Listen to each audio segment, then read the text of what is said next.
지안이가 왜 여기 있는 거야? 15년 전 자신이 버린 여자 이지안을 보고 태원은 숨을 쉴 수가 없었습니다. 최고급 명품의 1000평 넘는 저택에서 살았다고는 도저히 믿을 수 없는 거지물꼴이었습니다. 도대체 이들에게는 어떤 일이 있었던 걸까요? 사연 시작 전 구독, 좋아요와 함께 어디서 보고 계신지 댓글로 남겨주세요. 보고 계신 곳에 큰 행운이 가득하길 댓글을 남겨드리고 싶어요. 사연 시작합니다. 차가운 봄비가 노숙자 쉼터의 창문을 적셨습니다. 라온그룹 정태원 대표는 배식봉사 테이블 앞에 서서 국자를 들고 있었습니다. 평소 비서들에게 맡겼던 자선활동이었지만 오늘은 왠지 직접 나오고 싶었습니다. 긴 줄이 끝나갈 무렵 마지막 한 여자가 다가왔습니다. 태원의 숨이 멈췄습니다. 낡은 외투, 헝클어진 머리카락 아래로도 그 윤곽은 분명했습니다. 15년 전 자신이 버린 여자. 그녀의 눈은 공허했고 입술은 바싹 말라 있었습니다. 태원의 손에서 국자가 미끄러졌습니다. 지안? 목소리가 떨렸습니다. 그녀는 고개만 들 뿐 어떤 말도 없었습니다. 그저 텅 빈 눈동자만이 그를 스쳐 지나갔습니다. 싫어짐과 기억 상실의 흔적이었습니다. 태원은 주머니에서 명함을 꺼냈습니다. 손가락이 경련처럼 떨렸습니다. 그는 명함을 그녀의 트레이 밑에 살며시 밀어 넣었습니다. 가슴 깊은 곳에서 죄책감이 파도처럼 밀려왔습니다. 그날 밤 그는 사설탐정 장도경에게 전화를 걸었습니다. 목소리는 담담했지만 손은 여전히 떨렸습니다. 지안이가 왜 그곳까지 내려갔는지 그녀의 인생을 처음부터 다 파헤쳐 주세요. 그 한마디로 15년간 묻어둔 진실의 서막이 열렸습니다. 이틀 뒤 태원의 사무실, 창밖으로 여전히 봄비가 내렸습니다. 탐정 도경이 투명 파일을 책상 위에 펼쳐놓았습니다. 그 안에는 노숙자 쉼터 명단과 각종 기록물이 가지런히 정리되어 있었습니다.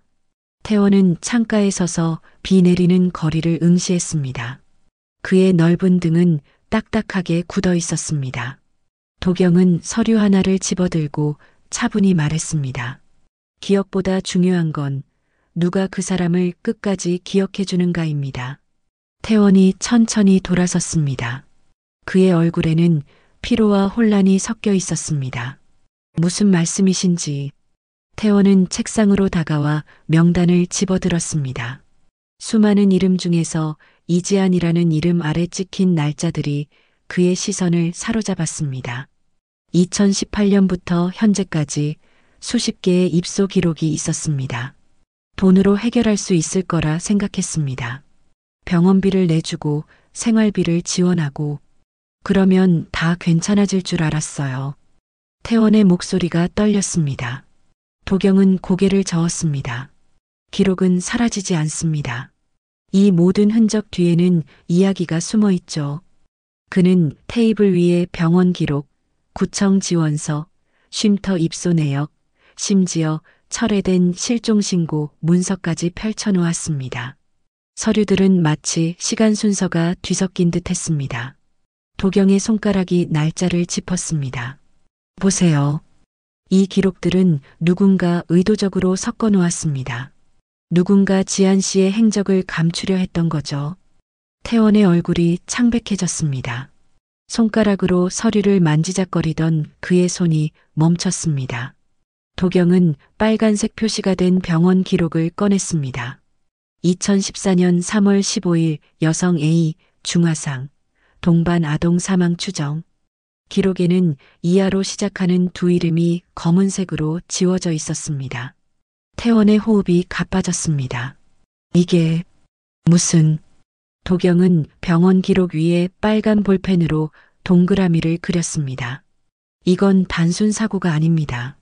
지안 씨의 삶이 무너진 시작점이에요. 그리고 그는 태원의 눈을 똑바로 바라보았습니다. 당신도 모르는 이야기가 있습니다. 이걸 이해하려면 2003년으로 돌아가야 합니다. 왜 그때로? 태원이 어깨를 움찔했습니다. 도경은 묵직한 목소리로 대답했습니다. 사랑이 어떻게 권력에 짓눌렸는지부터 알아야 하니까요. 그 말에 태원의 눈이 흔들렸습니다. 이제까지 무시했던 기억들이 물밀듯이 밀려왔습니다. 지안이 울던 날, 어머니의 차가운 시선, 그리고 자신의 침묵. 태원은 목을 가다듬었습니다. 지안아. 그는 마치 꿈속에서 속삭이듯 불렀습니다. 도경은 마지막 서류 하나를 펼쳤습니다. 그것은 쌍둥이 아이들의 출생 신고였습니다. 태원의 눈이 커졌습니다. 숨이 멎은 듯 굳어버렸습니다. 무슨 뜻이죠? 겨우 말을 이었습니다. 피보다 중요한 건 기억입니다. 그리고 권력보다 중요한 건 책임이고요. 도경의 목소리는 조용했지만 단호했습니다. 이제 과거로 돌아갈 시간입니다.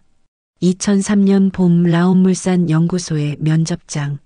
반찬가게 딸 이지아는 단정한 정장 차림으로 손을 모으고 앉아 있었습니다. 장학금으로 대학을 졸업한 그녀에게 이곳은 꿈의 직장이었습니다. 면접관 옆자리에 앉은 젊은 남자가 물었습니다. 연구 분야 외에 지원자님의 강점이 있다면요? 지아는 잠시 생각하다 대답했습니다. 사람을 소중히 여깁니다.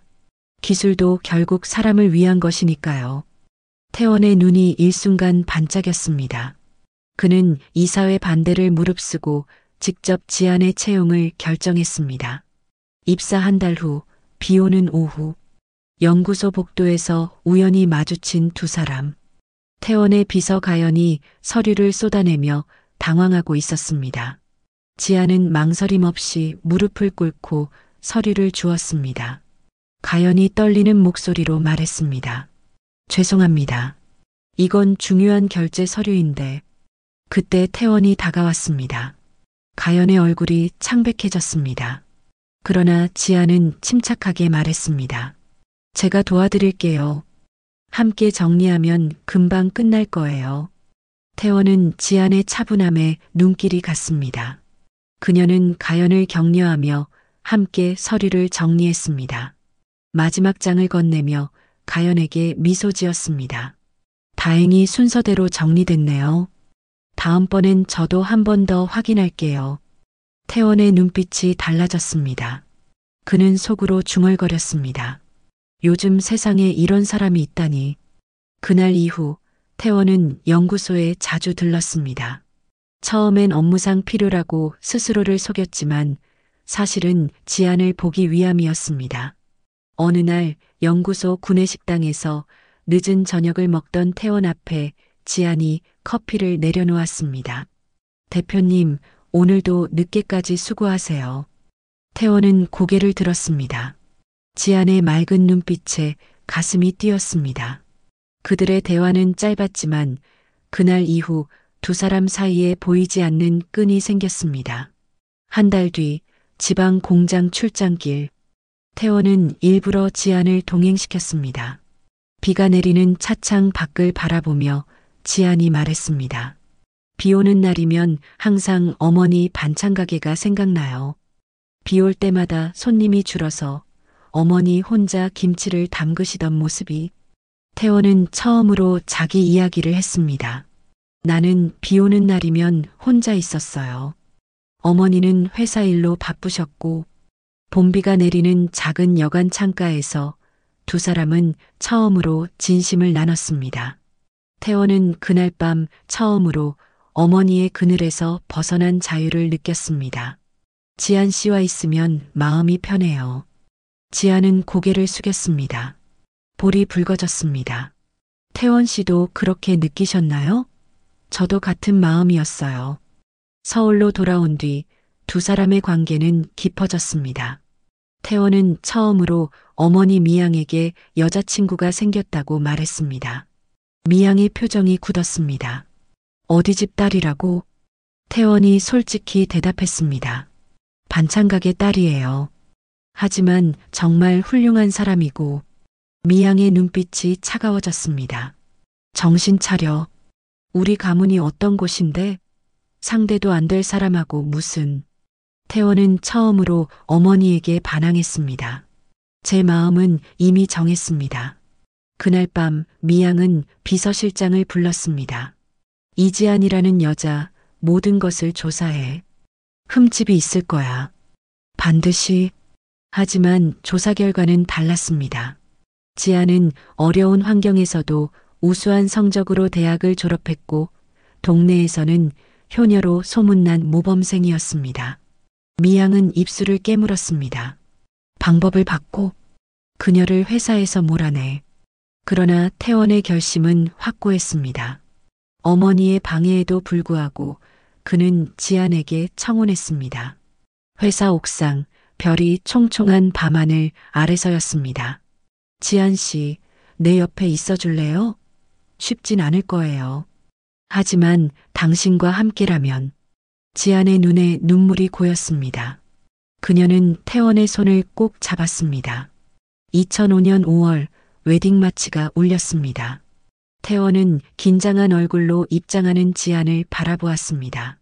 순백의 드레스를 입은 그녀는 그 어느 때보다 빛났습니다.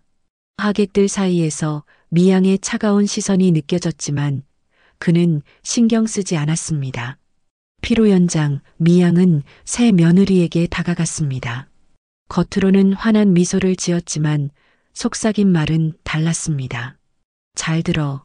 이 세계는 내가 알던 것과 달라. 사람은 변해. 특히 내가 지금 누리는 것들은 오래가지 않아.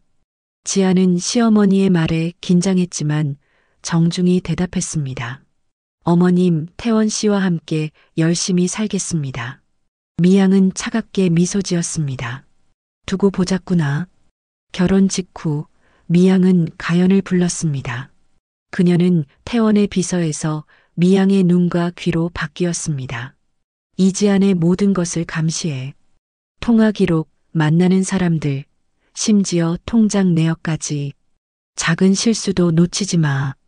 가연은 망설였지만 이 회사에서 살아남기 위해 고개를 숙였습니다. 신혼의 단꿈도 오래가지 않았습니다. 태원은 경영과 가문의 압박 사이에서 점점 지쳐갔습니다. 집에 늦게 들어오는 날이 잦아졌고 함께하는 시간이 줄어들었습니다. 지아는 묵묵히 기다렸습니다. 그녀는 연구원으로서의 일과 며느리로서의 역할 사이에서 균형을 잡으려 노력했습니다. 2006년 겨울, 도경은 태원에게 당시 사설정보팀 보고서를 펼쳐 보였습니다. 보세요. 결혼 전부터 감시가 시작됐습니다. 지안 씨의 동선, 친구 관계, 가족 내력까지 모두요. 태원은 어머니의 조직적인 방해 공작을 보고 얼굴이 하얗게 변했습니다. 그제서야 아내가 겪었을 고통이 이해됐습니다. 결혼 초기부터 지아는 칼날 위를 걷고 있었던 것입니다. 태원은 고개를 떨구었습니다. 입술을 깨문 자리에서 피가 배어 나왔습니다. 난 몰랐어요. 내 옆에서 그런 일이 벌어지고 있었다니. 그의 눈가에 눈물이 맺혔습니다. 지안이 겪은 고통을 이제야 알게 된 것이 더 큰 아픔으로 다가왔습니다. 무심코 그녀의 이름을 불렀습니다. 지안아. 도경은 마지막 서류를 꺼냈습니다.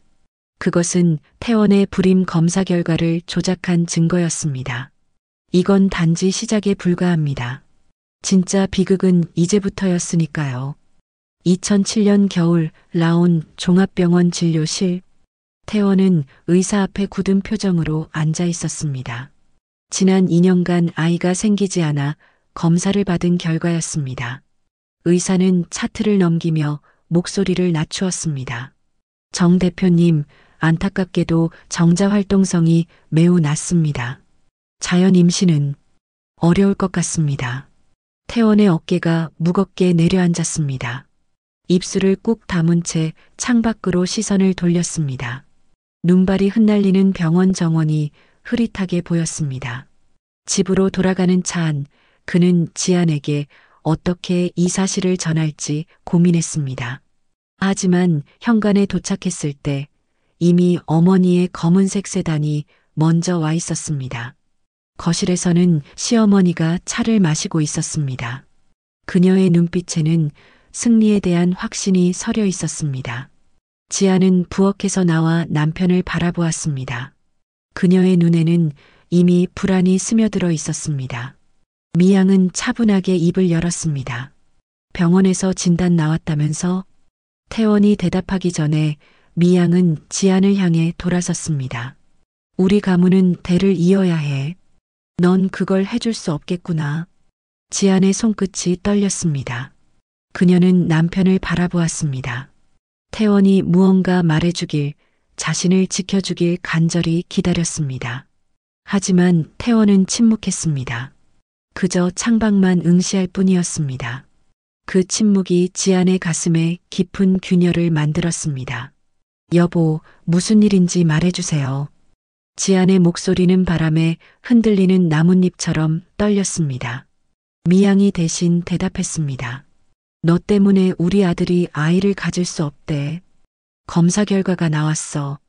지아는 충격에 고개를 저었습니다. 그게 무슨... 태원은 여전히 침묵했습니다. 어머니 앞에서 그는 한마디도 반박하지 못했습니다. 그 침묵이 모든 것을 말해주었습니다. 그날 이후 두 사람 사이에는 보이지 않는 벽이 세워졌습니다. 태원은 회사 일에 더 몰두했고 지아는 연구소에서 늦게까지 남아 집에 늦게 돌아왔습니다.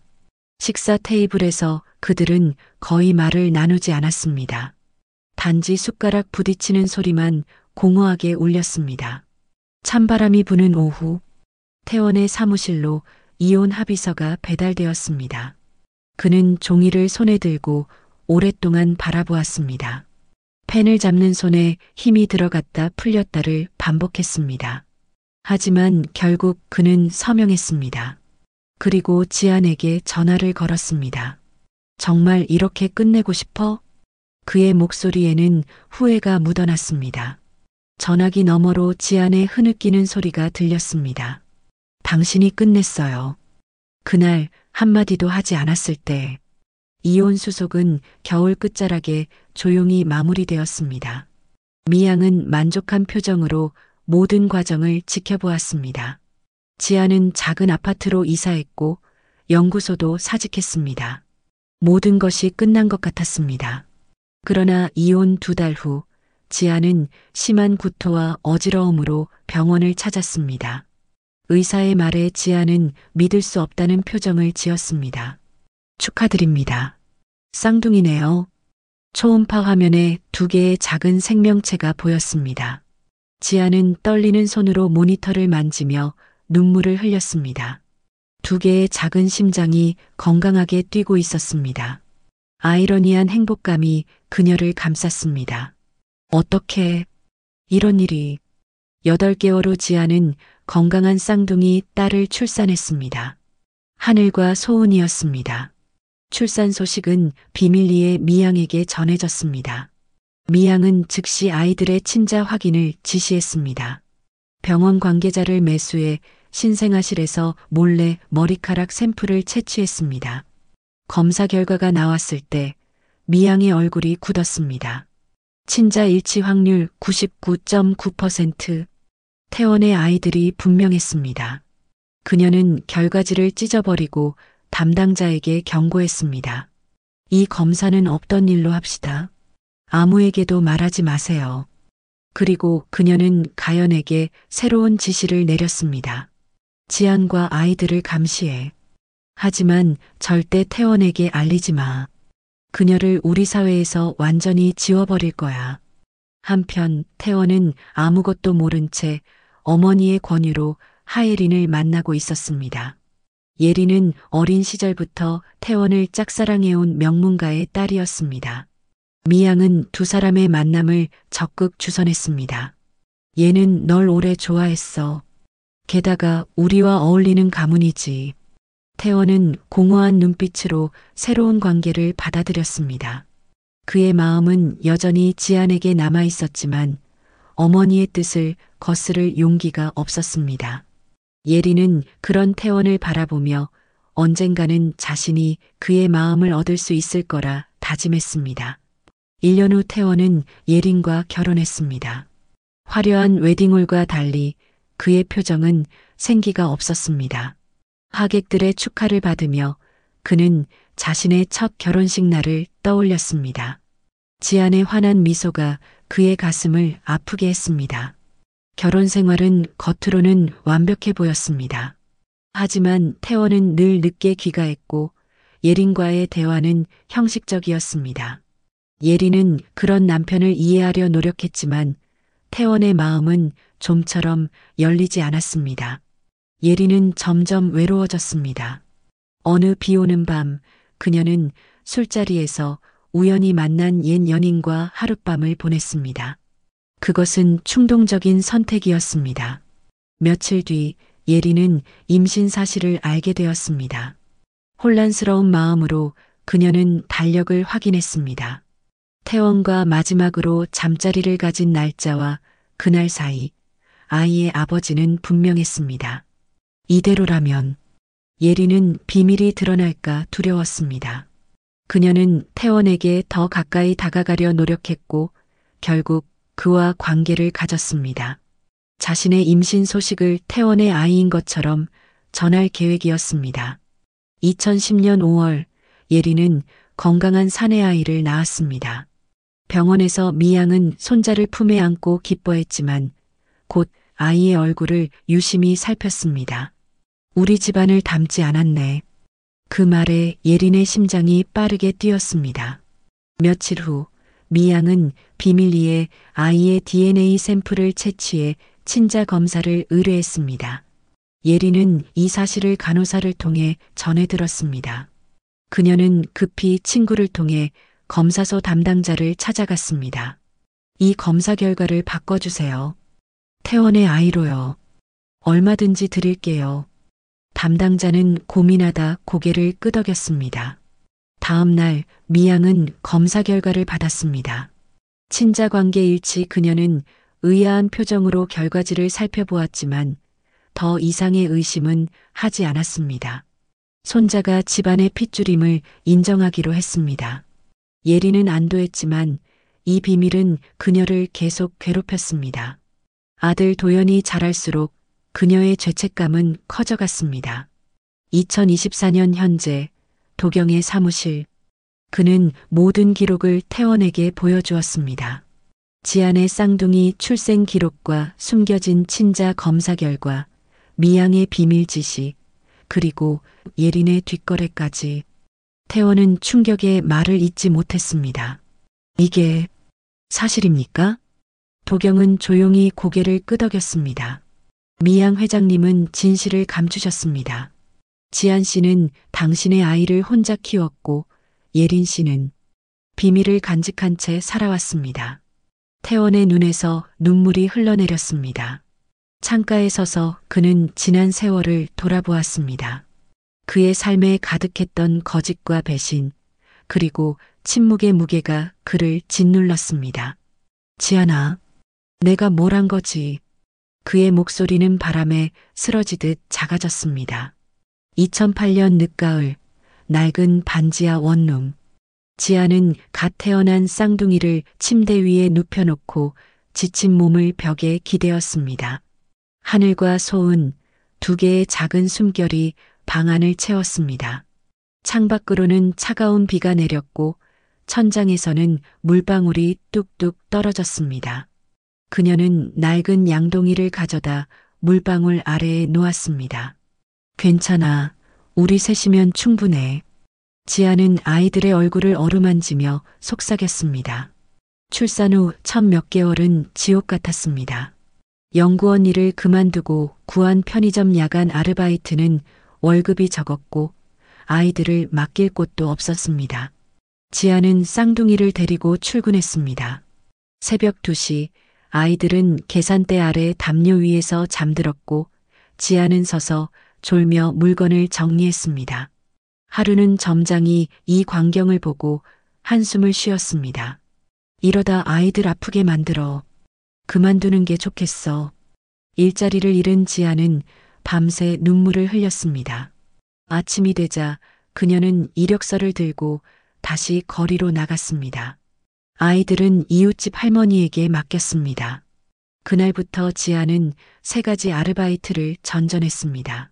아침에는 분식집, 오후에는 마트 진열, 밤에는 전단지 배포. 잠은 하루 3시간이 전부였습니다. 지하철역 계단에서 전단지를 나눠주던 어느 날 지아는 우연히 태원의 결혼 소식이 실린 경제지를 보았습니다. 그녀의 손에서 전단지가 우수수 떨어졌습니다. 사진 속 태원과 새 신부의 모습이 그녀의 가슴을 찢었습니다.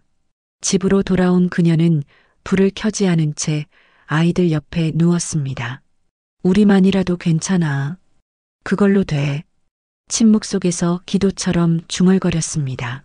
그 무렵 라온 그룹 본사 25층. 미양은 창가에 서서 서울 전경을 내려다보았습니다. 책상 위에는 가연이 제출한 최신 보고서가 놓여 있었습니다. 이지안 생활고로 3번째 일자리도 그만둠. 현재 야간 전단지 배포 중. 쌍둥이는 건강 상태 양호. 미양은 사진을 집어들었습니다. 지하철역 계단에서 지친 표정으로 전단지를 나눠주는 지안의 모습이었습니다. 그녀는 사진을 찬찬히 살펴보다가 가연에게 말했습니다. 계속 지켜봐. 그녀가 태원에게 접근하면 즉시 보고해.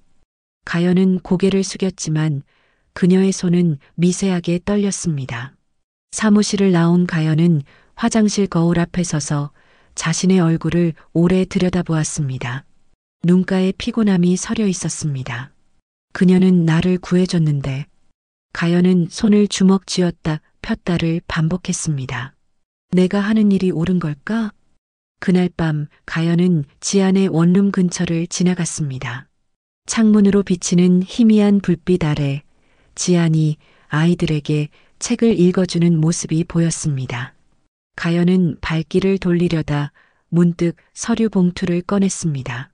그 안에는 30만 원의 현금이 들어 있었습니다. 그녀는 우편함에 봉투를 넣고 재빨리 떠났습니다.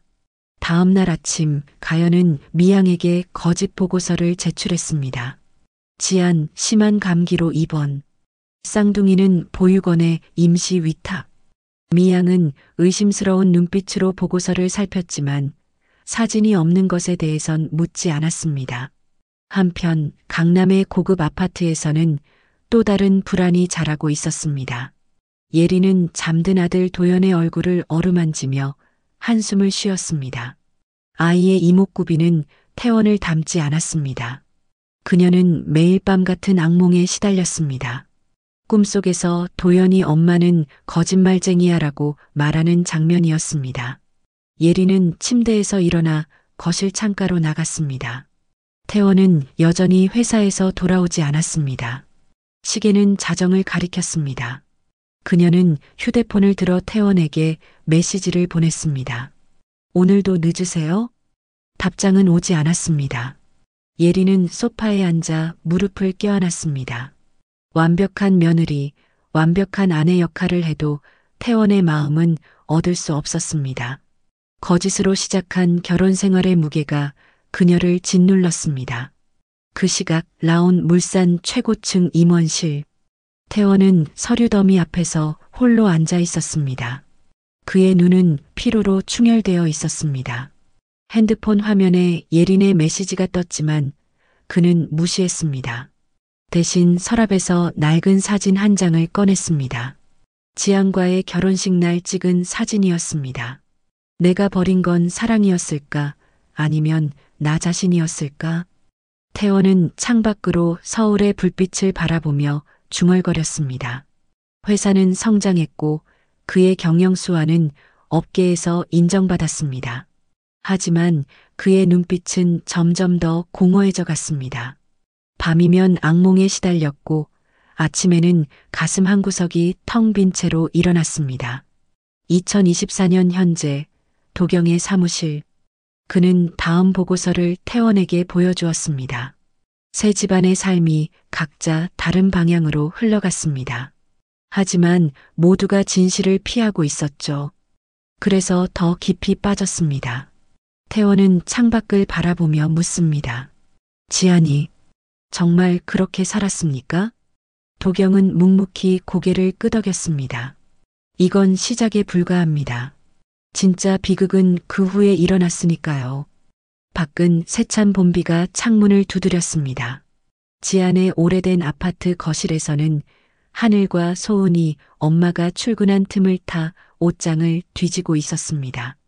8살이 된 쌍둥이는 언제나 호기심이 많았습니다. 언니, 이 상자 뭔지 봐. 소은이 낡은 신발 상자를 끄집어냈습니다. 상자 속에는 지안이 결코 보여주지 않았던 보물들이 있었습니다. 웨딩 앨범, 결혼식 사진, 그리고 손으로 쓴 편지들. 사진 속 지안은 아이들이 본 적 없는 환한 미소를 짓고 있었습니다. 그녀 옆에는 키 큰 남자가 서 있었습니다. 하늘이 사진을 들여다보았습니다. 그녀의 눈동자가 커졌습니다. 엄마가 웃고 있어. 이렇게 환하게 웃는 모습 처음 봐. 소은이 앨범 마지막 페이지를 넘겼습니다. 거기엔 남자의 명함이 테이프로 붙어 있었습니다. 라온물산 대표이사 정태원. 언니, 이 사람이 우리 아빠일까? 소은의 목소리가 떨렸습니다. 하늘은 명함을 뜯어내 빛에 비춰보았습니다. 그녀의 눈가가 촉촉해졌습니다. 엄마는 왜 말해주지 않았을까? 우리한테 아빠가 있다는 걸. 소은이 갑자기 일어섰습니다. 아빠를 만나러 가자. 아빠를 만나면 엄마도 다시 웃을 수 있을지도 몰라. 하늘은 잠시 망설였지만 곧 결심했습니다. 두 아이는 몰래 집을 빠져나와 동네 공중전화로 향했습니다. 빗속에서 그들의 작은 발걸음은 운명을 향해 나아갔습니다. 라온물산입니다. 안내 데스크에서 여성의 목소리가 들렸습니다. 하늘이 떨리는 목소리로 말했습니다. 정태원 대표님 좀 바꿔주세요. 저희는 대표님 딸이에요. 오늘 만나러 간다고 전해주세요. 안내원은 잠시 당황했지만 메모를 남겼습니다. 성함이 어떻게 되시나요? 이하늘이랑 이소은이요. 저희 엄마는 이지안이에요. 안내원은 이 특이한 메시지를 곧바로 전달했습니다. 하지만 그 메시지는 태원이 아닌 회장실로 향했습니다. 회장실에서는 미양과 예린이 면담 중이었습니다. 메시지를 받은 미양의 표정이 순식간에 굳었습니다. 그녀는 메모를 예린에게 건넸습니다. 예린의 얼굴이 창백해졌습니다. 손이 떨려 메모가 바닥에 떨어졌습니다. 이런, 그 애들이 살아있었어요? 그리고 오고 있다고요? 예린의 목소리가 공포로 갈라졌습니다. 미양은 창밖의 빗줄기를 바라보았습니다. 그녀의 눈빛이 얼음처럼 차가워졌습니다. 이건 정리해야 해. 지금 당장. 예린은 소파에 주저앉았습니다. 그 아이들이 오면 태원 오빠가 우리 결혼 관계를 무효로 할 거예요. 막아야 해요. 빨리요. 미양은 곧바로 전화를 들어 누군가에게 지시했습니다. 4명의 경호원을 즉시 출동시켜 회사로 향하는 아이들을 찾아. 절대 이 건물에 들어오게 하지 마. 이 모든 상황을 우연히 목격한 사람이 있었습니다. 비서실에서 일하는 가연은 안내 데스크에서 올라온 메모 복사본을 보았습니다. 그녀의 손에서 커피잔이 떨어져 깨졌습니다. 가연은 즉시 자리를 박차고 나왔습니다. 이건 사고가 아니야. 계획된 거야.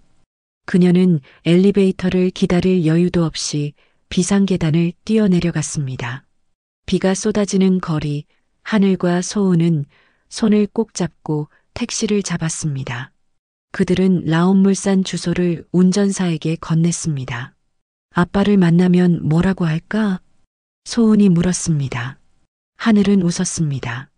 우리가 누구인지 말하면 아빠가 알아볼 거야. 그리고 우리랑 엄마랑 같이 살자고 할 거야. 택시가 출발했습니다. 뒤에서는 검은 승용차가 조용히 그들을 따라붙었습니다. 빗소리에 가려 아이들은 위험을 느끼지 못했습니다. 가연은 주차장에서 자신의 차를 급히 출발시켰습니다. 앞 유리창으로 세차게 빗물이 흘러내렸습니다. 그녀의 심장이 미친 듯이 뛰었습니다. 핸들을 쥔 그녀의 손등에 땀이 맺혔습니다. 제발, 늦지 않게. 그녀는 가속 페달을 밟았습니다. 시계는 3시 30분을 가리켰습니다. 운명의 시간이 다가오고 있었습니다. 봄의 문턱에서 가연의 아파트 거실에는 따스한 저녁 노을이 비쳤습니다. 가연의 딸 다은이 피아노를 치는 소리가 고요하게 울렸습니다. 가연은 부엌에서 저녁을 준비하며 딸을 바라보았습니다. 다은은 엄마를 닮아 조용하고 사려 깊은 아이였지만 가연이 미처 갖지 못한 용기도 가지고 있었습니다. 가연의 마음 한편에는 늘 무거운 그림자가 드리워져 있었습니다. 그것은 자신이 매주 작성하는 보고서의 무게였습니다. 이지안 감시 보고서라는 이름의 문서는 표면적으로는 미양 회장의 지시였지만 그녀에게는 자신의 양심을 저당 잡힌 죄책감이었습니다. 다은이 피아노 연주를 마치고 가연에게 달려왔습니다. 엄마, 내일 학예회에 꼭 오실 거죠? 다은의 눈빛에는 기대와 불안이 섞여 있었습니다. 가연은 미소 지었지만 마음속으로는 회사 일정과 미양의 지시를 떠올리고 있었습니다. 당연하지. 엄마가 약속했잖아. 다은은 고개를 갸웃했습니다. 엄마, 요즘 자주 한숨 쉬세요. 무슨 고민 있으세요? 가연의 손이 잠시 멈췄습니다. 아이의 예리한 직관이 그녀의 마음을 꿰뚫었습니다. 가연은 도마 위에 당근을 내려놓고 딸의 어깨에 손을 얹었습니다. 다은아, 세상에는 빚진 마음이 있어. 누군가에게 진 빚을 갚아야 할 때가 오면 그때는 도망치면 안 돼. 다은의 눈동자가 커졌습니다. 그녀는 엄마의 말뜻을 정확히 이해하지 못했지만 그 무게는 느꼈습니다. 그저 고개를 끄덕였습니다. 엄마가 누구한테 빚을 진 거예요? 가연은 딸의 머리를 쓰다듬었습니다. 한 사람이 있어. 그분이 엄마를 구해주셨는데 엄마는 그분을 지켜드리지 못했어. 다음 날 아침 가연은 미양 회장의 사무실로 향했습니다. 제출해야 할 정기 보고서를 들고 있었지만 이번에는 달랐습니다. 오랜 시간 그녀가 조작해온 보고서였습니다. 지안과 아이들이 어떻게 살고 있는지를 사실대로 쓰지 않고 그들이 점점 몰락해가고 있다는 거짓 내용을 담았습니다. 미양은 보고서를 힐끗 보더니 물었습니다. 요즘도 그 여자는 힘들게 사나? 가연은 고개를 숙였습니다. 네, 회장님. 생활고로 더 어려워진 것 같습니다. 미양의 입가에 희미한 미소가 떠올랐습니다. 잘 지켜봐. 그녀가 태원에게 접근하려는 조짐이 보이면 즉시 알려. 가연이 사무실을 나와 화장실에 들어가 얼굴을 씻었습니다.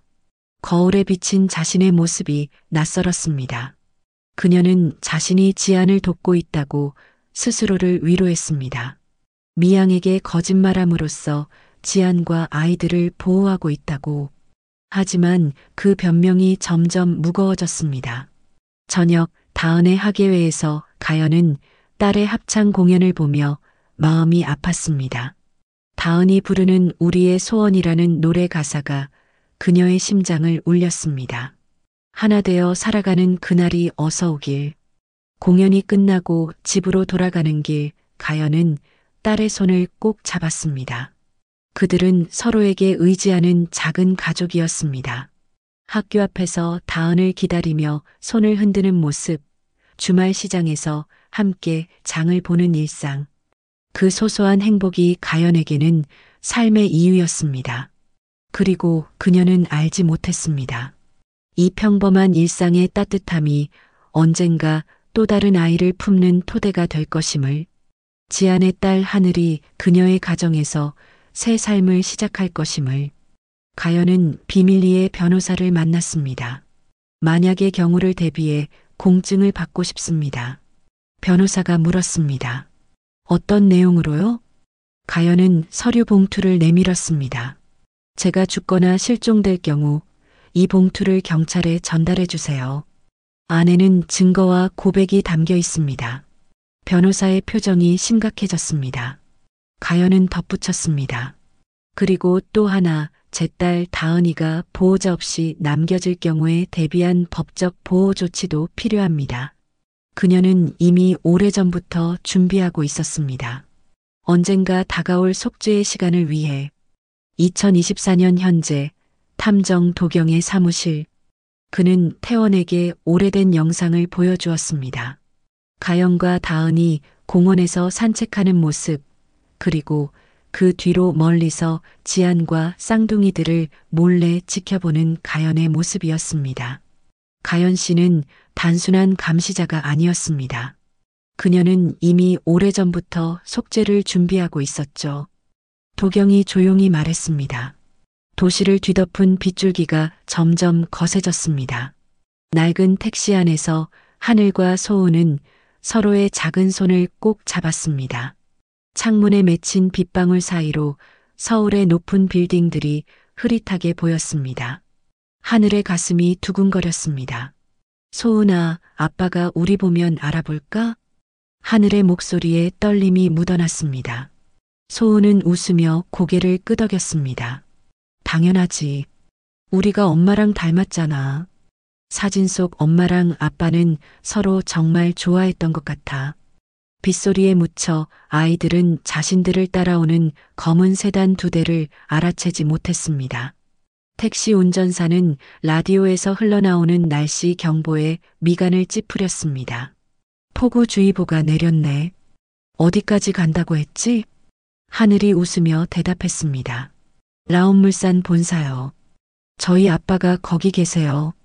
운전사는 백미러로 아이들을 힐끗 보며 미소 지었습니다. 아버지 회사에 놀러 가는구나. 좋겠다. 그 순간 라온그룹 본사 24층. 미양은 비상경호팀장과 통화 중이었습니다. 그녀의 목소리는 얼음처럼 차가웠습니다. 택시를 계속 따라가.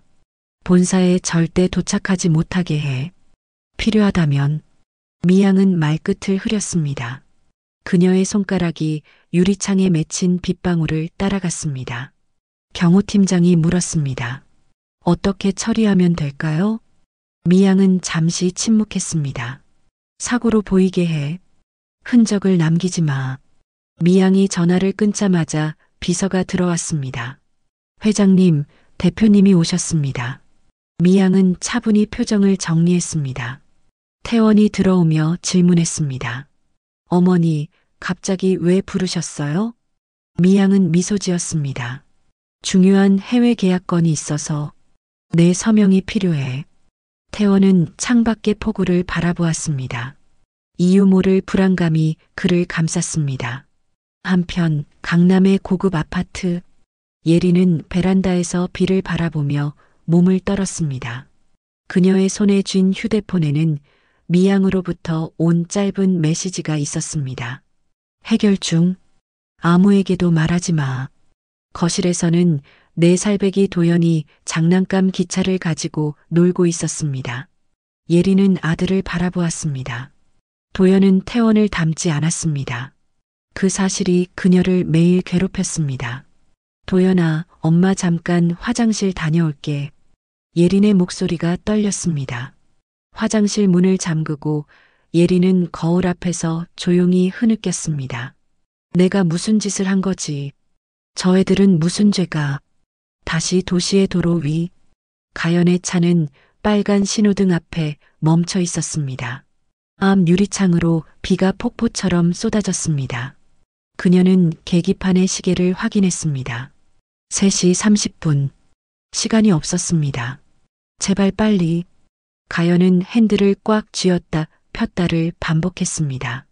그녀의 머릿속에는 지안의 아이들 얼굴이 떠올랐습니다. 이건 내 잘못이야. 내가 감시했으니까. 내가 보고서를 썼으니까.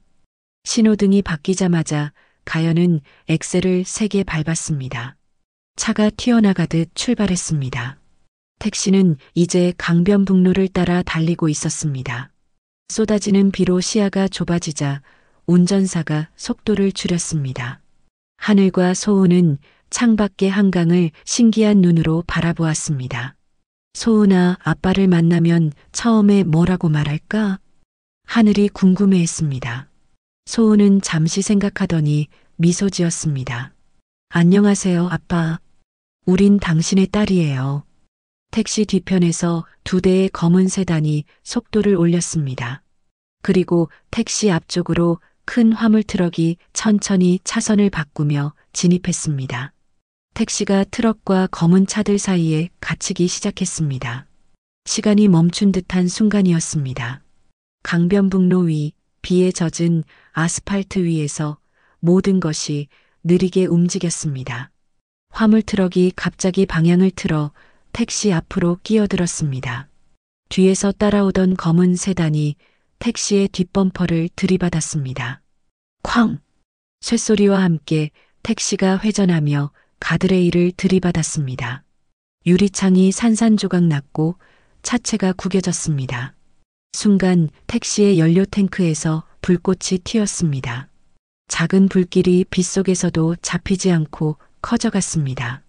가연은 그 장면을 목격했습니다. 그녀의 차가 사고 현장에서 불과 100m 떨어진 곳에 있었습니다. 그녀는 급브레이크를 밟았습니다. 몸이 저절로 움직였습니다. 차에서 뛰어내려 불타는 택시를 향해 달렸습니다. 비가 그녀의 시야를 가렸지만 심장은 명확한 목표를 향해 뛰었습니다. 살려주세요. 택시 안에서 아이들의 비명이 들렸습니다. 가연은 코트를 벗어 머리에 둘렀습니다. 불길이 점점 커지고 있었습니다. 그녀는 망설임 없이 뒷좌석 문을 열었습니다.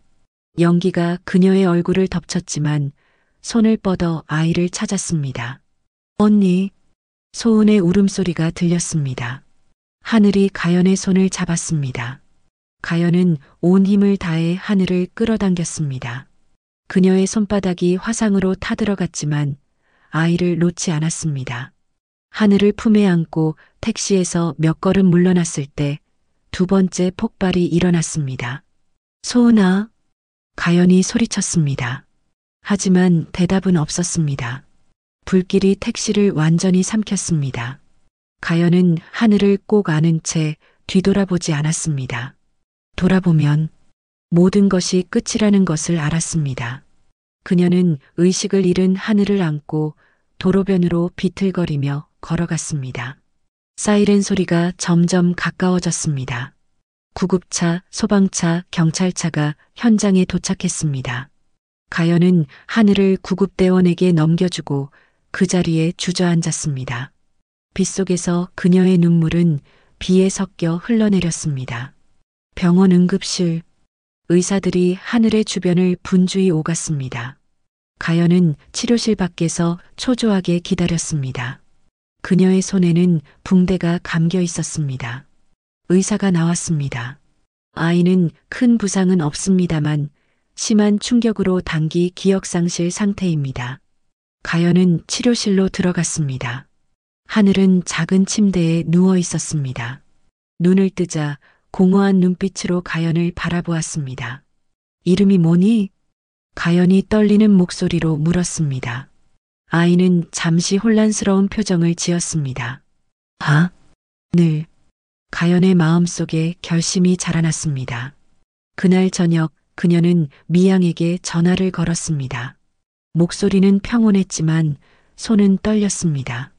회장님, 확인했습니다. 2 아이 모두 사고로 사망했습니다. 전화기 너머로 미양의 안도하는 한숨이 들렸습니다. 확실하겠지? 증거는? 네, 시신이 화재로 손상되어 장례는 조용히 치를 예정입니다. 통화를 끝낸 가연은 병실로 돌아왔습니다. 하늘은 잠들어 있었습니다. 가연은 그녀의 작은 손을 조심스레 잡았습니다. 다음 날 가연은 자신의 법적 지인을 통해 하늘을 자신의 딸로 등록했습니다. 계명 신청하여 이제 하늘은 최하늘이라는 이름이 되었습니다. 새로운 삶의 시작이었습니다. 2024년 현재 도경의 사무실에서 태원은 사고 현장 사진과 병원 기록을 바라보았습니다. 그의 얼굴은 창백했고 손이 심하게 떨렸습니다. 도경은 마지막 파일을 꺼내 보여주었습니다. 살아남은 자는 새로운 이름으로 숨었습니다. 최하늘이라는 이름으로. 사고 다음 날 미양의 비밀 사무실에서는 긴박한 움직임이 이어졌습니다. 그녀는 경호팀장을 불러 냉정한 목소리로 지시했습니다. 모든 흔적을 완벽하게 지워. 강변북로 사고 구간 CCTV 영상, 택시 회사 배차 기록, 회사 안내데스크 전화 메모까지 없던 일로 만들어. 경호팀장이 고개를 숙였습니다. 회장님, 이미 조치 중입니다. 문제는 가연 씨입니다. 그녀가 현장에 있었다는 목격자가. 미양의 눈빛이 날카로워졌습니다. 손가락으로 책상을 가볍게 두드리며 그녀는 잠시 생각에 잠겼습니다. 그녀의 얼굴에는 어떤 감정도 드러나지 않았지만 내면에서는 계산이 이어졌습니다. 가연은 내가 처리할게. 그녀가 유용한 한 살려둘 필요가 있어. 봄에서 여름으로 계절이 바뀌었습니다. 예린의 아파트 베란다에 분홍 장미가 피었습니다. 그녀는 완벽한 미소를 지으며 자선단체 티파티에 참석했습니다. 카메라 플래시 앞에서 그녀는 빛났습니다. 라온그룹의 사회공헌 활동은 진심에서 우러나오는 것입니다. 하지만 해가 지고 저택으로 돌아온 밤 예린은 달라졌습니다. 화장을 지운 얼굴에는 깊은 그림자가 드리워졌습니다. 그녀는 매일 밤 아들 도연의 방에 들어가 자는 모습을 지켜보았습니다. 7살이 된 도연은 엄마를 닮았지만 예린의 눈에는 늘 불안이 서려 있었습니다. 엄마, 왜 자꾸 날 쳐다봐? 어느 날 도연이 눈을 비비며 물었습니다. 예린은 가슴이 철렁 내려앉았지만 미소를 지었습니다. 우리 아들이 너무 사랑스러워서. 아이가 다시 잠들자 예린은 베란다에 나가 아파트 단지의 놀이터를 내려다보았습니다. 밤에도 불이 켜진 놀이터에는 한 엄마가 아이의 손을 잡고 그네를 밀어주고 있었습니다. 예린의 눈에서 눈물이 흘렀습니다. 저 아이도 나도 거짓 위에 서 있는 거야. 그녀는 속삭였습니다. 태원이 친아버지가 아닌 아이, 어딘가에 살아있을지 모르는 지안의 아이. 2가지 비밀이 그녀를 짓눌렀습니다. 가연의 아파트에서는 새로운 일상이 시작되었습니다. 하늘은 기억을 잃은 채 가연의 딸로 자라고 있었습니다. 다은은 하늘을 금세 자신의 동생으로 받아들였습니다. 2 아이는 함께 학교에 다니고 숙제를 하고 케이크를 구웠습니다. 엄마, 하늘이가 요리 잘해요. 엄마 못지않게. 다은이 즐겁게 말했습니다. 가연은 미소 지었지만 날카로운 시선으로 창밖을 살폈습니다. 미양의 지안에 대한 감시를 더 철저히 하라고 지시했습니다. 매주 보고서를 제출해야 했고 사진 증거도 필요했습니다. 가연은 교묘하게 거짓 보고서를 만들었습니다. 지안은 어떻게 지내나? 미양이 어느 날 물었습니다. 가연은 담담하게 대답했습니다. 점점 상태가 안 좋아지고 있습니다. 실어증이 심해져서 말을 거의 못합니다. 이것은 사실이었습니다. 사고 후 지안은 딸들을 잃은 충격으로 말을 잃었습니다. 하지만 가연이 말하지 않은 것이 있었습니다. 그녀가 비밀리에 경호원 성운을 고용해 지안을 보호하게 했다는 사실이었습니다. 성운은 그림자처럼 지안의 뒤를 따라다니며 노숙자 쉼터에서 그녀를 괴롭히는 이들을 막았습니다. 태원은 라온물산 자선행사에 참석했습니다. 노숙자 쉼터에서 봉사활동을 하던 중 그의 시선이 한 여자에게 멈췄습니다. 초라한 옷차림의 그녀는 고개를 푹 숙인 채 배식을 기다리고 있었습니다. 태원의 심장이 빠르게 뛰었습니다. 그 턱선, 그 귓가의 작은 점. 설마. 그가 한 걸음 다가가자 여자는 고개를 들었습니다. 공허한 눈빛이었습니다. 자신을 보고도 전혀 놀라는 기색이나 아는 척하지 않았습니다. 무언가 잘못되었다는 것을 느꼈습니다. 태원은 그녀를 바라보다 숨을 멈췄습니다. 이름을 부르려다 목이 메었습니다. 그날 밤부터 태원의 악몽이 시작되었습니다. 꿈에서 지안이 그를 부르는 소리, 아이들의 울음소리가 그를 괴롭혔습니다. 잠에서 깬 그는 식은땀을 흘리며 중얼거렸습니다. 지안아, 정말 너였니? 예린의 집무실. 그녀는 벽시계의 초침 소리에 맞춰 손톱을 책상에 두드렸습니다. 도연의 친자 검사 결과를 조작한 지 10년이 지났습니다. 그동안 그녀의 마음속 불안은 자라나 이제 견디기 힘든 무게가 되었습니다. 다크서클이 짙게 내려앉은 눈으로 그녀는 전화를 집어들었습니다. 서울중앙의료원 유전자 검사실이죠? 2010년에 의뢰한 친자 검사건에 대해 문의드립니다. 예린의 손가락이 젖은 유리컵 표면을 타고 내려가는 물방울처럼 떨렸습니다. 혹시 그때 자료가 아직 남아있나요? 보관 기간이 어떻게 되는지. 전화 너머 직원의 목소리가 들려왔습니다. 모든 검사 기록은 최소 10년간 보관됩니다. 필요하시면 열람 신청서를. 예린은 전화를 황급히 끊었습니다. 서랍을 열어 진정제를 꺼내 삼키는 그녀의 눈빛에는 공포가 서렸습니다. 그녀는 몰랐습니다. 그 통화가 자동으로 녹음되어 검사소 시스템에 저장된다는 사실을. 더욱이 그 녹음 파일이 얼마 후 익명의 소포로 사설탐정 도경에게 전달될 것이란 사실을. 도경의 사무실. 그는 태연하게 파일을 재생시켰습니다. 검사 결과 조작 증거입니다. 누군가 돈을 주고 결과를 바꿨다는 명확한 증거가 나왔습니다. 태원은 고개를 떨구었습니다. 10년 넘게 자신의 아들이라 믿었던 도연이 타인의 아이라는 사실에 가슴이 무너졌습니다. 그는 창백한 표정으로 손바닥에 얼굴을 묻었습니다. 한편 라온그룹 본사 미양의 사무실에는 긴장감이 감돌았습니다. 그녀는 평소보다 더 차가운 눈빛으로 가연을 응시했습니다. 3달째 사진이 비슷하구나. 지안의 근황이 왜 항상 같은 각도로 찍혀 있지? 가연의 심장이 멈췄습니다. 12살이 된 하늘을 숨기기 위해 매번 비슷한 각도의 다른 여성 사진을 제출했던 실수가 드러났습니다. 설명해봐. 너 지금 거짓말을 하고 있지? 미양의 음성은 낮았지만 위협적이었습니다. 가연은 침묵했습니다. 그녀의 등줄기로 차가운 땀이 흘렀습니다. 미양은 책상 위에 놓인 종이 칼을 천천히 집어들었습니다. 칼끝이 햇빛에 반짝였습니다.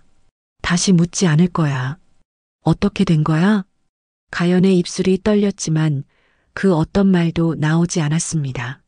그녀의 침묵이 모든 것을 말해주었습니다. 그날 저녁 폭우가 쏟아지는 노숙자 쉼터 앞. 지아는 몸을 떨며 벽에 기대어 섰습니다. 그녀의 실어증은 점점 심해져 이제는 거의 말을 할 수 없었습니다.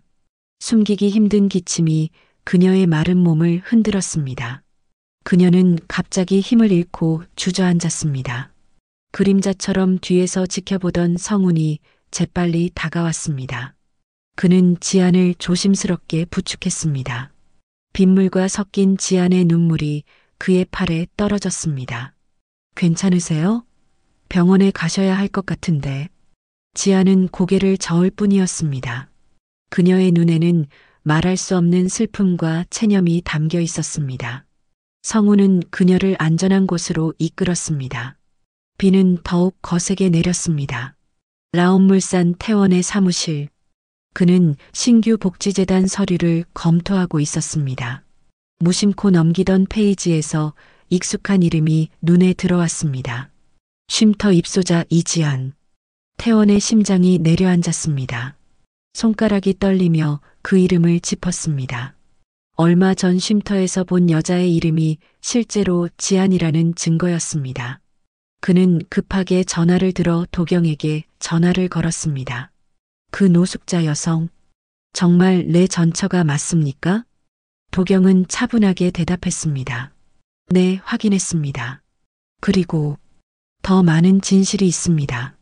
2024년 현재 도경의 사무실에서 태원은 꺼내진 파일들을 바라보았습니다. 거짓으로 지어진 10년이 무너져 내리고 있었습니다. 도경은 마지막 페이지를 넘기며 말했습니다.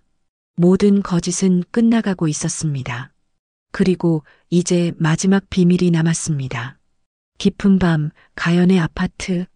하늘이 잠든 후 가연은 혼자만의 의식처럼 손바닥을 들여다보았습니다. 왼손에 선명한 흉터가 달빛에 푸르게 빛났습니다. 이 자국은 10년 전 불타는 택시에서 하늘을 구해낼 때 생긴 상처였습니다. 시간이 지나도 희미해지지 않는 이 흉터는 그녀의 영혼에 새겨진 또 다른 상처의 외적 표현이었습니다. 가연은 창문에 이마를 기댔습니다. 밖에는 진눈깨비가 내리고 있었습니다. 그녀의 숨결이 유리창에 하얀 김을 만들었습니다. 내가 얼마나 더 숨길 수 있을까? 그녀는 속삭였습니다. 거짓 보고서, 속임수의 사진들, 미양의 의심스러운 눈초리, 그리고 이제 15살이 된 하늘이 자신의 뿌리를 궁금해하기 시작했습니다. 모든 것이 무너져 내릴 준비를 하고 있었습니다. 그날 밤 가연은 오래된 상자를 꺼냈습니다. 그 안에는 사고 당시 증거들이 담겨 있었습니다. 택시 잔해, 지안의 옛 사진, 그리고 하늘의 작은 팔찌. 가연은 손가락으로 천천히 이 유물들을 만졌습니다. 각각의 물건은 그녀가 짊어진 비밀의 무게를 상기시켰습니다. 도경의 사무실, 창밖으로 비가 내리는 풍경이 10년 전 그날을 떠올리게 했습니다. 가연은 도경 앞에 앉아 있었습니다. 그녀의 얼굴에는 긴 세월의 흔적이 깊게 패여 있었습니다. 가연은 묵묵히 자신의 손바닥을 들여다보았습니다. 상처가 말하고 있었습니다. 도경은 서류를 내려놓고 조용히 물었습니다. 그날 당신이 불길 속에서 안고 나온 건 누구였습니까? 시간이 멈춘 듯 침묵이 흘렀습니다. 가연은 천천히 눈을 감았습니다. 그 순간 10년간 쌓아온 방어벽이 무너지기 시작했습니다. 하늘이었어요. 그녀의 목소리는 갈라졌습니다. 그리고 그건 제 죄이자 은혜였어요. 소은이를 구하지 못한 죄, 하늘이를 살린 은혜. 가연의 어깨가 흔들렸습니다. 10년의 비밀이 눈물과 함께 흘러내렸습니다. 미양 회장님이 두 아이를 없애려 했어요. 택시 폭발은 단순한 사고가 아니었어요. 저는 겨우 하늘이만 구했고 그 아이에게 새 삶을 주기 위해 제 딸이라고 속였어요. 도경은 차분하게 고개를 끄덕였습니다. 그는 파일을 덮으며 말했습니다. 당신의 침묵은 비겁이 아니라 보호였습니다. 어쩌면 그게 유일한 방법이었을지도 모릅니다. 가연의 눈가에 희미한 안도감이 스쳤습니다. 10년간 내면의 심판대에서 자신을 단죄했던 그녀에게 도경의 말은 작은 위로가 되었습니다. 같은 시간 태원의 사무실. 그는 창가에 서서 빗물이 유리창을 타고 내려가는 것을 바라보고 있었습니다. 손에는 노숙자 쉼터 명단이 들려 있었고 그 위에는 빨간 펜으로 동그라미 쳐진 이름이 있었습니다. 이지연. 태원은 그 이름 위에 손가락을 천천히 올렸습니다. 가슴 깊은 곳에서 목이 메었습니다. 그날 쉼터에서 마주친 여자, 그리고 10년 전 자신이 버린 여자. 그 동일함을 인정하는 순간이었습니다. 그녀가 아직 살아있다면. 태원의 목소리는 떨렸습니다. 이제라도. 책상으로 돌아온 그는 서랍을 열어 오래된 결혼 반지를 꺼냈습니다. 내부에 새겨진 날짜가 희미하게 빛났습니다. 그는 처음으로 자신이 무엇을 했는지, 어떤 잘못을 저질렀는지 마주했습니다. 차가운 심장이 뜨거운 후회로 녹아내리는 순간이었습니다. 태원은 천천히 일어나 코트를 집어들었습니다. 그의 눈빛에는 처음으로 책임의 의지가 서렸습니다. 단순한 죄책감을 넘어 잘못을 바로잡고자 하는 결이었습니다. 찾아야 해. 그리고 모든 걸 바로잡아야 해. 도경의 사무실에서는 가연이 마지막 고백을 이어가고 있었습니다. 하늘이는 모르고 있어요. 자신의 진짜 부모님이 누군지, 자신에게 쌍둥이 언니가 있었다는 사실도. 도경은 마지막 서류를 꺼냈습니다.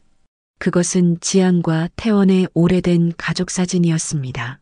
사진 속 행복했던 시절의 미소가 현재의 어둠과 대비되었습니다. 이제 모든 것이 드러날 때입니다. 2024년 4월 라온그룹 본사 대회의실. 태원은 긴 테이블 앞에 홀로 서 있었습니다. 창밖으로는 봄비가 내렸고 회의실 안에는 무거운 침묵이 내려앉았습니다. 이사들의 표정은 굳어 있었고 미디어 기자들의 카메라 플래시가 끊임없이 터졌습니다. 태원의 손에 들린 사직서가 회의실 조명 아래 희게 빛났습니다. 이사회 대표직을 사퇴하겠습니다. 그의 목소리는 흔들림 없이 또렷했습니다. 그리고 라온복지재단을 설립해 제 남은 인생을 바치고자 합니다. 카메라 셔터 소리가 더욱 요란해졌습니다. 태원은 천천히 고개를 들어 자신의 결정을 지켜보는 어머니와 눈을 마주쳤습니다. 미양의 얼굴에는 분노가 서려 있었습니다. 그녀의 손가락은 테이블 위에서 가늘게 떨렸습니다. 이제부터는 사람을 지키는 일에 집중하겠습니다. 태원은 조용히 덧붙였습니다. 그 한마디가 회의실을 채우는 동안 그의 마음은 이상하게 가벼워졌습니다. 20년간 짊어진 가문의 의무와 권력의 굴레가 그에게서 떨어져 나가는 느낌이었습니다. 기자회견이 끝난 후 미양은 태원의 팔을 붙잡았습니다. 그녀의 소나기는 나이에 비해 여전히 강했습니다. 그들은 빈 회의실에 남았고 미양의 눈은 불꽃처럼 타올랐습니다. 내가 미쳤구나. 가문을 버릴 셈이냐? 그녀의 목소리는 낮았지만 날카로웠습니다.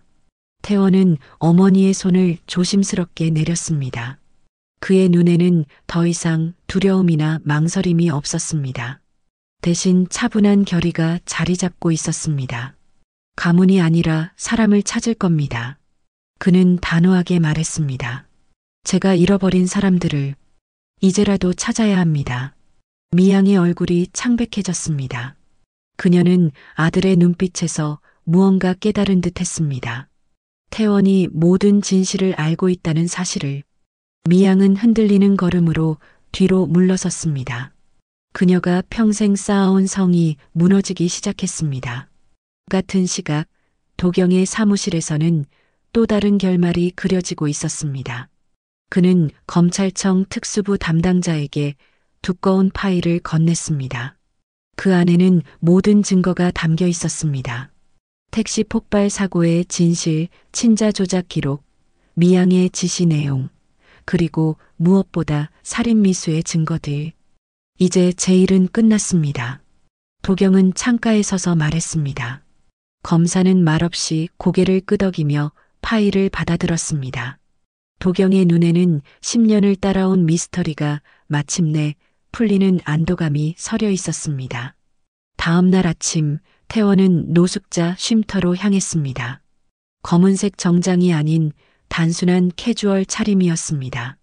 그의 손에는 작은 꽃다발이 들려 있었습니다. 그동안 얼마나 많은 것을 잃었는지, 얼마나 크게 실수했는지 이제는 또렷이 알고 있었습니다. 쉼터 문을 들어서는 그의 발걸음은 무거웠지만 마음은 이상하게 단단했습니다. 쉼터 안뜰의 벤치에 지안이 앉아 있었습니다. 그녀는 여전히 마른 몸에 낡은 외투를 걸치고 있었습니다. 머리카락은 희끗희끗 섞여 있었고 손은 가늘게 떨리고 있었습니다. 태원이 다가가자 그녀는 고개를 들었습니다. 순간 공기가 멈추었습니다. 지안의 눈빛이 태원을 향했고 그 속에는 말로 표현할 수 없는 깊이가 있었습니다. 시간이 무너졌습니다. 20년의 벽이 한순간에 사라졌습니다. 아픔, 상실, 후회, 그리고 이름 붙일 수 없는 감정들이 두 사람 사이를 가득 채웠습니다. 태원은 조심스럽게 벤치 끝에 앉았습니다. 그는 지안에게 한 발짝 다가갔을 뿐이었지만 그것은 영혼의 어둠에서 빛으로 건너는 한 걸음이었습니다. 지안아. 그의 목소리는 바람에 흩어지는 낙엽처럼 떨렸습니다. 지안은 천천히 손을 내밀었습니다. 그녀의 손가락이 태원의 소매를 살짝 건드렸습니다. 작은 접촉이었지만 그 안에는 20년의 시간이 응축되어 있었습니다. 벚꽃잎이 두 사람 위로 흩날렸습니다. 서울중앙지방법원 대법정. 햇빛이 높은 창문을 통해 쏟아져 내렸습니다. 그 빗줄기 아래 미양과 예린이 피고인석에 앉아 있었습니다. 도경이 수집한 증거와 가연의 고백으로 시작된 검찰 수사는 미양과 예린의 죄목을 하나둘 드러냈습니다. 친자 검사 조작, 불법 감시, 살인 미수 공모죄까지. 미양은 여전히 고고한 자세로 앉아 있었지만 그 눈에는 패배의 그림자가 드리워져 있었습니다. 법정 한가운데 증인석에 선 가연의 목소리가 떨렸습니다. 그녀의 왼손 흉터가 법정 조명 아래 선명했습니다. 10년의 침묵을 깨는 순간이었습니다. 미양 회장님은 이지한 씨의 쌍둥이 아이들을 제거하라고 지시했습니다. 계획적인 사고였어요. 가연의 목소리에 법정이 숨죽였습니다. 저는 불길 속에서 하늘이만 구할 수 있었습니다. 그리고 그날 저는 아이를 품에 안고 거짓말을 했습니다.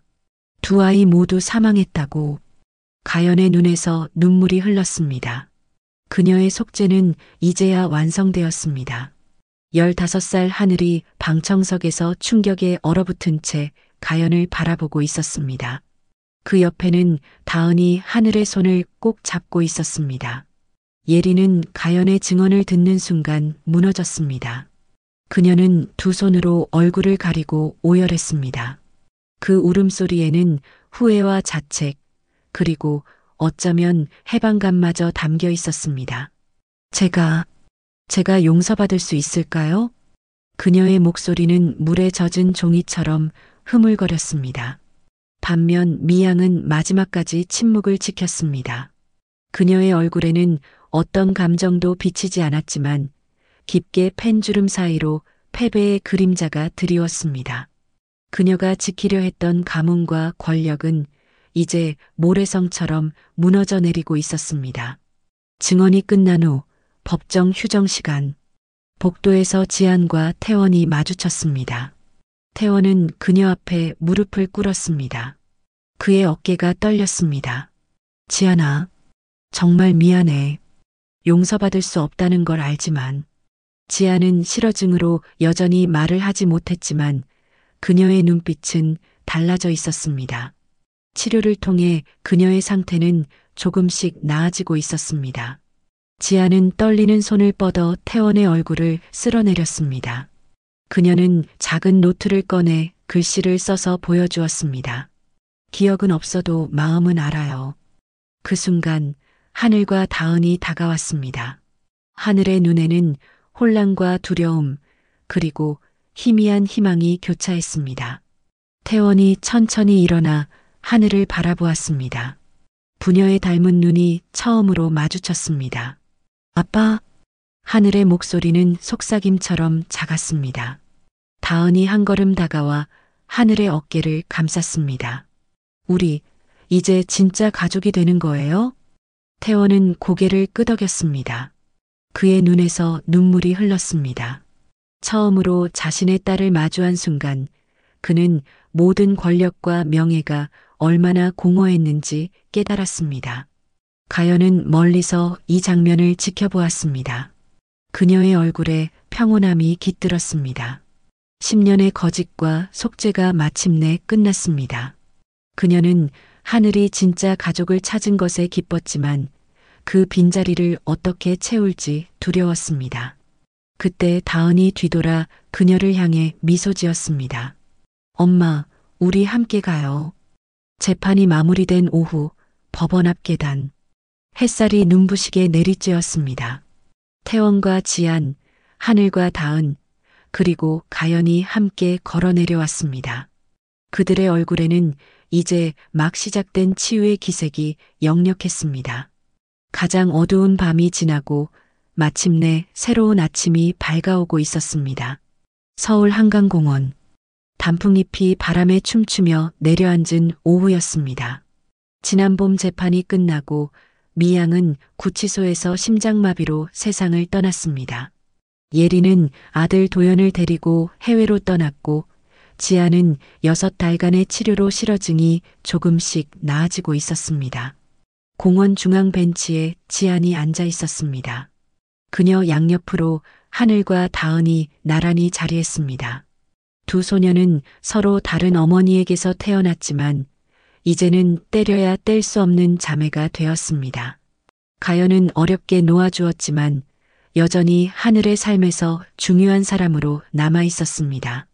지아는 천천히 하늘의 손을 잡았습니다. 따스한 온기가 전해졌습니다. 16살이 된 하늘의 눈매는 태원을 닮았습니다.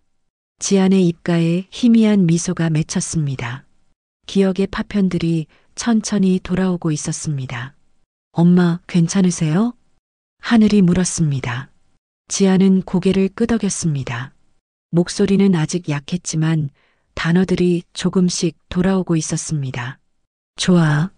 우리 함께라서. 그녀의 단어 하나하나에 수많은 세월의 무게가 담겨 있었습니다. 다은이 미소 지었습니다. 엄마의 말씀이 점점 많아지고 계세요. 정말 다행이에요. 멀리서 태원이 걸어오고 있었습니다. 그는 더 이상 기업 대표가 아니었습니다. 대신 라온복지재단을 설립해 소외된 이들을 돕는 일에 전념했습니다. 그의 발걸음은 과거의 무거운 짐을 내려놓은 듯 가벼워졌습니다. 10년 전 쉼터에서 처음 마주쳤을 때와 달리 이제 그는 죄책감에 숨지 않았습니다. 태원이 벤치 앞에 멈춰 섰습니다. 지난 봄 첫 만남의 비와 달리 오늘은 따스한 늦가을 햇살이 그의 어깨를 비추었습니다. 그는 조용히 무릎을 꿇고 지안의 눈을 바라보았습니다. 오늘은 어때?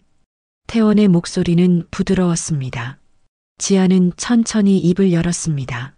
한 단어 한 단어가 소중한 진주처럼 떨어졌습니다. 햇살, 참, 따뜻하네요. 태원 씨, 그 이름을 부르는 순간 지안의 눈에서 눈물이 흘렀습니다. 잃어버린 시간은 돌아오지 않지만 새로운 시간이 시작되고 있었습니다. 태원은 조심스레 지안의 손을 잡았습니다. 두 사람의 손가락이 천천히 얽혔습니다. 정말 오래도 걸렸네. 태원의 눈가에도 습기가 맺혔습니다. 하늘과 다은은 이 모습을 지켜보았습니다. 다은은 가연에게서 배운 따뜻함으로 하늘의 어깨를 감쌌고 하늘은 지안에게서 물려받은 강인함으로 고개를 들었습니다. 태원은 벤치에 함께 앉았습니다. 네 사람의 그림자가 가을 햇살 아래 길게 늘어졌습니다. 그들 주변으로 낙엽이 부드럽게 내려앉았습니다. 어디선가 아이들의 웃음소리가 들려왔습니다. 태원은 마음속으로 생각했습니다. 피보다 중요한 건 기억이고 권력보다 소중한 건 책임이었다. 그것은 그가 가장 비싼 대가를 치르고 얻은 깨달음이었습니다. 그는 더 이상 과거에 묶여있지 않았습니다. 자신의 선택과 책임을 받아들이고 이제 앞으로 나아갈 준비가 되어 있었습니다. 늦가을 공원에서 네 사람의 숨결이 하나가 되어 흩날렸습니다. 긴 겨울을 지나 마침내 그들에게도 따스한 봄이 찾아왔습니다. 이 이야기가 가슴에 남는다면 가족과 친구, 지인들에게 널리 공유해 주세요. 누군가의 인생이 당신의 이야기일지도 모릅니다. 구독, 좋아요와 함께 어디서 보고 계신지도 댓글로 남겨주세요. 감사합니다.